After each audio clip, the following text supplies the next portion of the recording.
नमस्कार, मैं हूं रत्ना और आप देख रहे हैं सी न्यूज भारत। आइए रुक करते हैं इस खबर की ओर। मोतिहारी के राधा नगर स्थित सिकरिया फार्मेसी कॉलेज के सभागार में राष्ट्रीय फार्मेसी सप्ताह के अवसर पर जागरूकता कार्यक्रम का आयोजन किया गया। कार्यक्रम का शुभारंभ दीप प्रज्वलन के साथ किया गया। कार्यक्रम का उद्घाटन आईएमए के प्रदेश अध्यक्ष डॉक्टर आशुतोष शरण, जिले की सुप्रसिद्ध डॉक्टर हिना चंद्रा, वरिष्ठ पत्रकार प्रोफेसर चंद्रभूषण पांडे, कॉलेज के सचिव और भाजपा युवा नेता यमुना कुमार सिकारिया और कॉलेज की प्राचार्य प्रीति दुबे ने संयुक्त रूप से दीप प्रज्वलित कर किया। इस अवसर पर कॉलेज के सचिव यमुना कुमार सिकारिया ने बताया कि ये कार्यक्रम भारत सरकार के उपक्रम फार्मेसी काउंसिल ऑफ इंडिया के दिशा निर्देशानुसार pharmacist as the advocate of vaccination विषय पर आयोजित किया गया। उन्होंने कहा कि फार्मासिस्ट डॉक्टर और मरीज के बीच एक महत्वपूर्ण सेतु की भूमिका निभाता है और स्वास्थ्य सेवा में उनकी जिम्मेदारी अत्यंत महत्वपूर्ण है। आईएमए प्रदेश अध्यक्ष डॉक्टर आशुतोष शरण ने वैक्सीन और उसके उपयोग पर विस्तृत जानकारी दी और नए वैक्सीन के बारे में छात्रों को अवगत कराया। उन्होंने कहा कि सही जानकारी और जागरूकता के साथ फार्मासिस्ट वैक्सीनेशन अभियान को मजबूत बना सकते हैं। वहीं डॉक्टर हिना चंद्रा ने कहा कि आज की युवा पीढ़ी को नई तकनीक के साथ साथ संपूर्ण जानकारी आवश्यकता है। फार्मेसी के छात्र केवल दवा बिक्री तक सीमित न रहें, बल्कि दवाओं के सही उपयोग, तकनीक और स्वास्थ्य संबंधी विभिन्न पहलुओं की जानकारी भी रखें। उन्होंने डॉक्टर और फार्मासिस्ट की भूमिकाओं के अंतर को भी स्पष्ट किया। कार्यक्रम के दौरान छात्रों द्वारा रंगोली और अन्य प्रतियोगिताओं का आयोजन किया गया, जिसमें प्रतिभागियों ने उत्साहपूर्वक भाग लिया। अतिथियों ने उत्कृष्ट प्रदर्शन करने वाले छात्रों को पुरस्कृत कर उनका उत्साहवर्धन किया। केवल इतना ही नहीं है, फार्मा बहुत ही वर्सेटाइल, बहुत ही बड़ा इशू है हमारे सामने और बहुत ही बड़ा, इसके बारे में बहुत कुछ जानने की आवश्यकता है। हम लोग पेशेंट्स के लाइफ को बचाते हैं और आप मेडिसिन के लाइफ को बचाते हैं अपने नॉलेज और स्किल से। आप ही है, देखिए, केवल ऐसा नहीं है कि केवल दवाइयां देना, डिग्री लेना और एक लाइसेंस मिल जाना, इसके लिए आप बी फार्मा और डी फार्मा कर रहे हैं। To be very genuine to you, यही माइंड में यही कॉन्सेप्ट है कि हमको बी फार्मा की डिग्री लेनी है, डी फार्मा कर लेना है और उसके बाद हमें जो है एक लाइसेंस मिल जाएगा। हम लोग अपने दवा का दुकान, स्टॉक पॉइंट खोल लेंगे। यही चल रहा है अभी, तो हमें यही देखने को मिल रहा है सोसाइटी में, हर जगह यही दिख रहा है। लेकिन आपको बता दें कि इसका स्कोप बहुत ज्यादा है, सिर्फ इतना नहीं है, एक रिसर्च फील्ड भी है जिसमें फार्मासिस्ट की बहुत ज्यादा जरूरत होती है। ये आप ही लोग हैं, आप ही लोग हैं जो वैक्सीन, इतना सारा वैक्सीन आया हमारे यहाँ। हम लोग फादर ऑफ वैक्सीनेशन किसको कहते हैं? Father of vaccine, anybody from here, कोई भी स्टूडेंट हमको बताएगा what is the father of vaccine? कोई भी नहीं।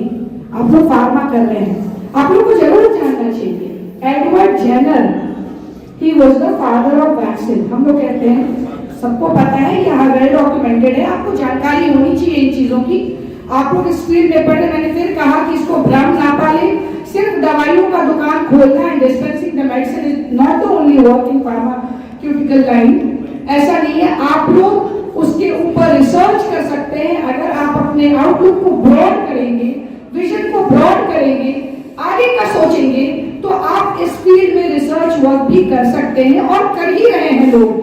तभी तो कोविड जैसी महामारी आई और इतने बड़े बड़े वैक्सीन हमारे पास आए, दवाइयां निकल के आई, जो हमारा देश ही नहीं, हम दूसरे देशों को भी सप्लाई किए। कहीं ना कहीं बड़े बड़े रिसर्च स्कॉलर्स का इसमें बहुत बड़ा रोल था। हमारे साइंटिस्ट के साथ वो लोग भी बेंच शेयर कर रहे थे और साथ साथ काम कर रहे थे, तभी उस तरह की वैक्सीन इतने कम समय में हमारे भारत देश में आया और दूसरे देशों को भी हम लोगों ने उसे सप्लाई किया, दूसरे देशों को भी हम लोगों ने देने का काम किया। तो इतना बड़ा रोल है। आप लोग आसान मत समझे खुद को, आप लोग कम मत आके खुद को, आपका एक बहुत बड़ा काम है। You are always behind the curtain। जब कोई मेडिकल रिप्रेजेंटेटिव हमारे पास आता है, सभी पत्रकार बंधु, सभी छात्र, अभिभावक, सबका स्वागत है। साथियों, फार्मेसी की साल में एक बार मनाया जाता है ताकि छात्र जाने फार्मेसी क्या है। आज हमारा देश के साथ साथ हमारा बिहार सरकार भी लगातार फार्मेसी के विकास के लिए काम कर रही है।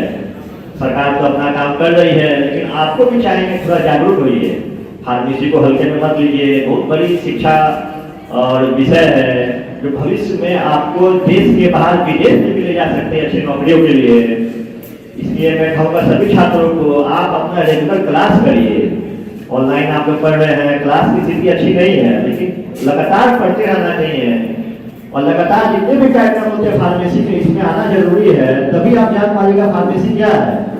आप डॉक्टर लोग से सुनिएगा इसके बाद में विशेष जानकारी pharmacist type advocate of vaccination, अब उसके बारे में डॉक्टर साहब बताएंगे। धन्यवाद। हम लोग जब डॉक्टरी शुरू किए थे 73 में, तो मैं उन आत्माओं को प्रणाम करता हूं जिनके शरीर पर हमने डिसेक्शन किया था और जिनसे हमने सीखा कि मेडिसिन क्या है। तो आज आप सबका स्वागत है, आप लोगों को बधाई है। फार्मेसी वीक जो आप मना रहे हैं उसको आपने बहुत सीमित कर दिया, बहुत छोटा किया है। ये वीक नहीं है, ये पूरा साल होना चाहिए, बनना चाहिए, क्योंकि आज इसमें थीम वैक्सीन रखा गया है और आपका रोल इसमें वैक्सीनेशन में क्या है, तो मैं अपने आप को उसी पर सीमित करूंगा। क्या आप जानते हैं कि सबसे बड़ा जो प्रतिरक्षण का साधन है वो आपकी मां के पास है।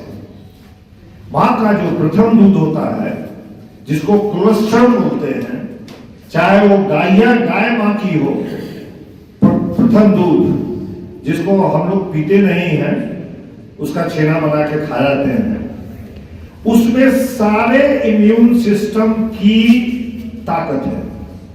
सारे जो हम वैक्सीन लेते हैं उसकी ताकत है।